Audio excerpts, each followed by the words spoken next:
Pagkaayahaya na lang gyud nako diri mga kalumad kay nindot kaayo nga akong mga amo. Kay makita man niyo sa ako nga ayahay kay ko diri.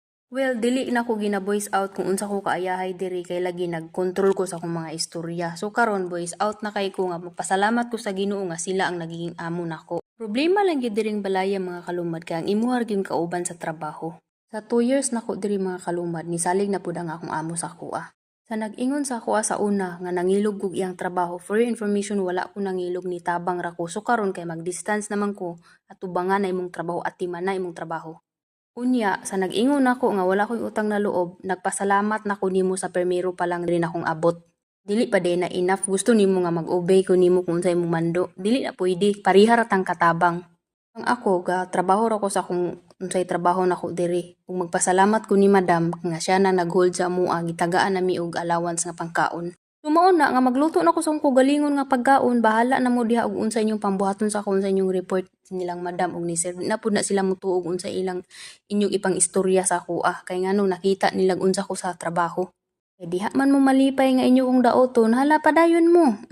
Kay ang Ginoo naglantaw sa inyong gipangbuhat. Ako sad mo padayon sad ko. Sa una, mura kog na dawn nga naay ni-confront nako diri nga mag-video-video ko. Karon, padayon ko di na ko mahadlok kay kung imo kung isumbong nilang sir, wala man akong ginagawa dito. Nagtrabaho ra ko, naglimpyo, unsa ra man akong gipakita, wa ko nagpakita sa akong pukaykay.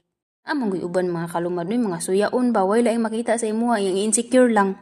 Ayaw ko kasuya kay dili ko dapat, ako ang taong dili dapat kasuyaan. Kay ako nag-istorya ra ko sa tinuod diri ug nagtrabaho ra ko sa akong trabaho diri. Again, wala ko nangilog sa trabaho.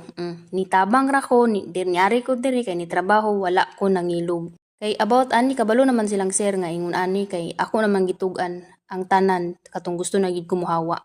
Ingon si sir nga you have to be confident. So anak ko, sir, dili man ko ingana ang klase nga tao. Na siya ha buhata alang-alang sa akong mama. Ilagi ang inyong inyo dili ingon ana o magtrabaho ra tagtarong uy sakto nga pamaagi atong buhaton mga kalumad kana lang ay dayad. Thank you for watching.